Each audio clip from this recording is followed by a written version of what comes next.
Hello and welcome to the September 2020 Test of the Month. I'm Nick Ellinger, Moore's Chief Brand Officer, and this month we are talking about overhead aversion. So first things first on overhead. There was an excellent article written in 2008 about the nonprofit starvation cycle, that really the overhead rate leads to unrealistic funder expectations, that your overhead should be as small as possible. Then nonprofits are forced to conform. Then there's reporting on it, which leads to more expectations, more cutting of overhead, and so on. And that's a cycle that cycles downward. I will confess that I have been nonprofit overhead since 2003 in all of my roles at MAD, in my previous job, and at Moore. The things that I do are overhead. So I'm biased on this issue, but overhead's also necessary for the running of nonprofits. We can have more impact if we invest more in technology and in fundraising and in awareness efforts. All of those things help our organizations grow and compete with for-profit organizations that don't have any of the same strictures against investing in advertising and mail and those sorts of things. And so I wanted to weigh it out as to what has done, what is worse in the universe, overhead focus by donors or the Kardashians. So on one hand, you have Kendall Jenner offering cups of Pepsi at a Black Lives Matter protest advertisement, Kim wearing blackface, Kim advertising a diet lollipop, Chloe doing cultural appropriation with Bantu knots. You have Kim partying with Chloe and Ariana Grande and posting about that in tribute to the 22 people who get killed at an Ariana Grande concert. Kim dressing as the Virgin Mary, Rob posting nudes of his ex without permission, and just now that Kanye West is a Kardashian, that is a whole nother kettle of fish. But on the other hand, overhead concerns and poor journalism helped harm Wounded Warrior Project to the tune of over $100 million of donations that didn't come in and then didn't go to program expenses. That's the marquee name. But overhead aversion in boardrooms and in leadership meetings, all of those areas have focused nonprofits on the wrong things, and away from how do I get the most mission done. And so I have to put on the scales, overhead aversion is worse than the Kardashians. So that's my judgment. Feel free to write in with your thoughts. So how do you get people not to care? Well, you cancel their show. But how do you get people not to care about overhead? And that's what we're going to focus on here today. So the first study, researchers primed people to care about overhead, and they really leaned into it. Like if you look at this appeal letter, they say specifically in the high overhead condition that non-overhead people believe that nonprofits making their impact through their programs thus insist the overhead non-program expenses should not exceed 20%. We're at 35%. If you ever put this in a letter, you deserve the lack of results that are coming to you. Obviously, you would never say this, but they want people highly sensitized to this so that when they look at their impacts, they're looking at kind of worst case scenarios in terms of overhead. So they gave people $10 to donate, and they gave them one of 4 appeal letters. What you just saw was the high overhead condition, AKA the worst condition. They also looked at not giving any overhead information at all, looking at high overhead but adding performance language, adding high overhead but adding transparency language. And so our way number 1 to beat overhead aversion among donors is in performance. So this was the paragraph that they added to the donation letter, to that awful high overhead aversion, high overhead appeal letter. They added in, this year we received outstanding achievements in environmental protection, since it was an environmental charity that they were talking about, and talked about some of the impacts that they had had. And sure enough, yes, response rate still went down. So originally you looked at a control that didn't mention any overhead, response rate went from 70% to 46% with that horrid appeal letter. When you added in performance language, it still went down, but only from 70 to 63%. And then the average gift went from $2.70 of that $10 up to $4.16. And so you take that trade-off. You have additional revenue. And so even if you have high overhead, putting in that performance impact to say, here's what we've done in the community can more than compensate for overhead. The other way to beat it is with transparency. So instead of performance language in that same part of the letter, they put in and said, we had got an international award for transparency that recognizes having external audits, having clearly stated missions, clearly articulated our strategies, and making it easier for you to learn more about us. Pretty standard transparency stuff. And boy, it turns out that that actually had an increase from the control, the no overhead language, of almost 7 percentage points in response rate and a similar rise in average gift. So putting performance language in there, putting transparency language in there, both not only elevated it over talking about overhead in that bad way, but elevated it over any mention of overhead. Literally, if you put one of those two things in, you still got better results, even if you included that people say we should be at 20%, we're at 35%, that horrid language in there. And this is kind of going to be a theme as we talk about overhead aversion. People, when they look at the percent of overhead, seem to be looking for, am I making a good investment with my money? And if you don't give them anything else to judge on, they will crawl through the desert to the mirage that is overhead. And when they find out there's nothing there, they will try to drink the sand. And so our job is to put easily digestible other information out there. So another way to beat overhead is to be a preferred charity. So researchers did 10 tests, and they're all at this URL at the bottom. We're not going to go through all of them. We will highlight one of them. But the summary that one of the researchers did said, if you give donors a choice of all of the organizations that they could possibly donate to, and you give them effectiveness information, which was how they referred to overhead. It is not a good study in that sort of respect, in that it's saying that effectiveness equals the amount of money that you put toward it.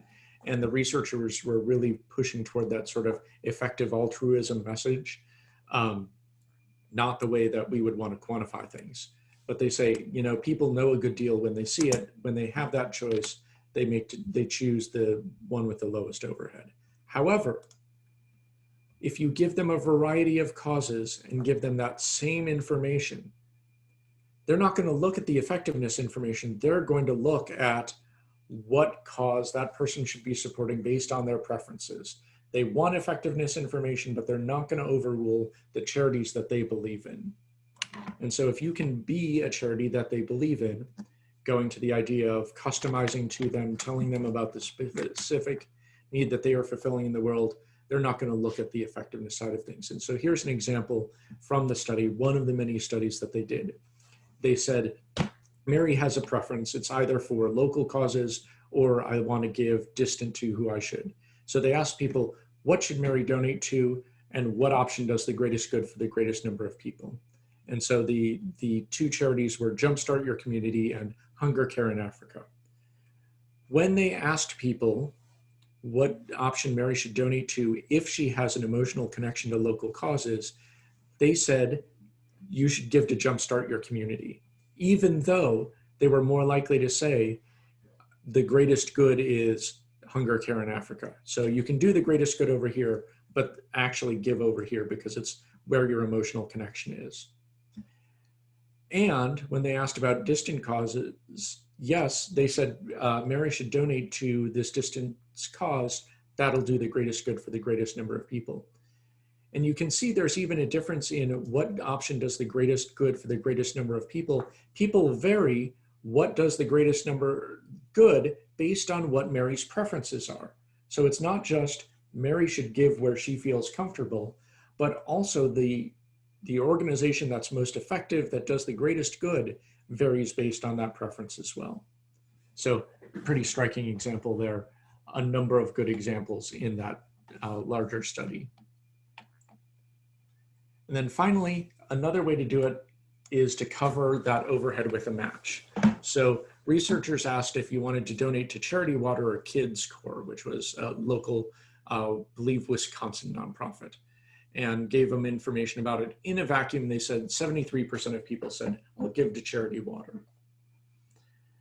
But then when you put in that Charity Water spends 5% on overhead, this is clearly hypothetical, that number went down to 67%. So 6% of people, when presented with the information that a nonprofit has 5% overhead, switch their preferences, which is nuts. 5% is nothing. It should be nothing. You should be spending more than 5% on your fundraising activities, your human resources, paying your employees a living wage, all of those sorts of good things. And obviously growing the organization. Now 50%, that's where you could get to be a little bit questionable. You might say, that may be a little bit too much investment in those employees and in fundraising or those sorts of things. But I'm not here to judge on overhead. I'm here to bury overhead aversion, not to praise it. So when you said Charity Water has 50% overhead, only 49% of people supported it at that point. So people are overhead averse, and they're more averse the more overhead there is. Not surprising. But they said, what if that charity still has that overhead rate? There might be, call it an inefficient charity or what have you at that point. What if that's covered by a match? And then donation rate went back up to 71%. Now remember, the control here is 73%. And so people aren't caring about, is this an effective organization? They're not asking about how is the organization spending their money. They're asking how is the organization spending my money. And my money, the overhead is covered by some other person. And so I'm willing to donate to the organization at this fundamentally the same rate, statistically insignificant differences between when I thought they had zero overhead and when I thought they had 50% of overhead, but mine is covered. So the graph looks kind of like this, that if you have covered overhead and only 5% overhead, you actually have an increase in the proportion who gave to Charity Water. But when it's not covered, this line down, probably because even at 5%, people are now thinking of the different ways their money could be spent by an organization, and you don't want to put a person in that thought place. But 50% overhead covered, still about the same as when they thought there's no overhead at all. Then they went further and they said, we'll send out 4 letters. One is a control, your tax deductible gift makes a difference. Then they said, let's give seed money. Someone's given $10,000 and your gift makes a difference. Then they said matching gift, very traditional matching gift language. And then they said, let's take that seed money and use it to cover overhead. So pretty much the same condition as the seed money. Someone's given $10,000, but now we're going to say it's to cover all of the overhead costs with raising the money. And sure enough, seed did slightly better than a match, but overhead whomped everything else. When you said that seed money went to cover overhead, just like in the Charity Water example, you got far more revenues. So 4 ways to cover, to get rid of overhead aversion. You can talk about the effectiveness of what you do. You can talk about how transparent you are, and believe it or not, transparent is even a little bit better than how effective you are. You can talk to people and make them a preferred donor, focusing on those donors who are most intrinsically tied to your mission and working to get more of those types of donors and to convert more people in that way. And 4th, you can have your overhead covered in some way. That's similar to what Charity Water does with 100% pledge. You can do it with restricted giving or even the perception of restricted giving, as we've talked about in previous tests of the month. So I have been jawing for a little bit, checking the chat, checking Q&A, and I am not seeing anything, but please get in those questions. Please get in the chat. While you're thinking about those questions, while you're thinking about the chat, let me renew my call. We'd love to have folks on this call presenting examples from their nonprofit, or if you're from an agency, from a nonprofit that you're working with, to illustrate some examples. These theme months are pretty arbitrary, so whatever you would like to cover, we would like to show, because it's great to have those real life examples out in the world. The other thing that I would say is, if you have questions that you are looking to answer, your board's looking to answer, leadership's looking to answer, let us know, because I would love to be able to cater this toward the questions that you have. Remember that last month we covered what would happen if you didn't have an ask string. That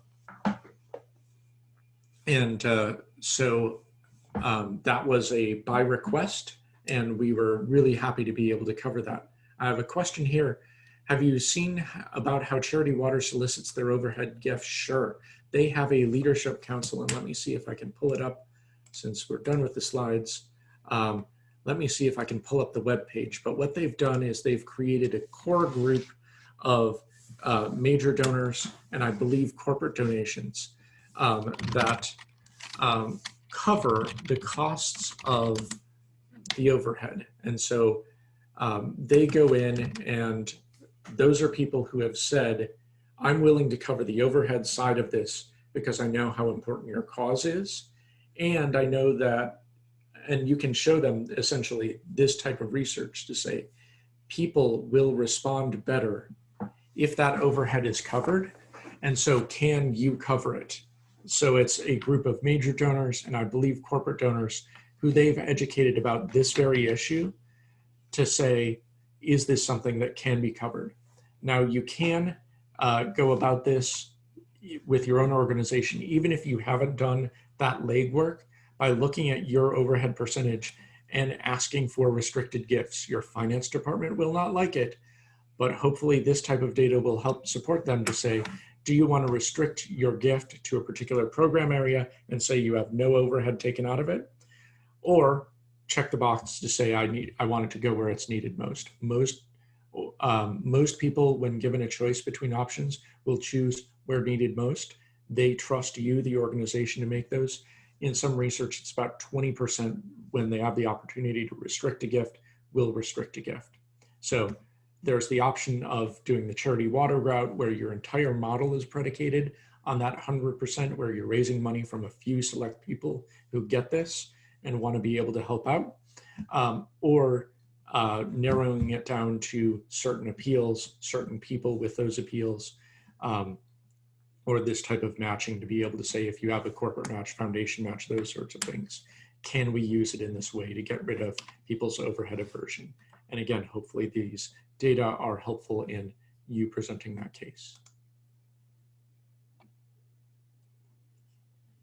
So I'm not seeing any other questions. So feel free to reach out to me. My email address is nellinger. Ignore the, I'm not actually Shannon McCracken, as you can probably tell. I'm at nellinger, that's Nellinger, at mooredmgroup.com. That's mooredmgroup.com.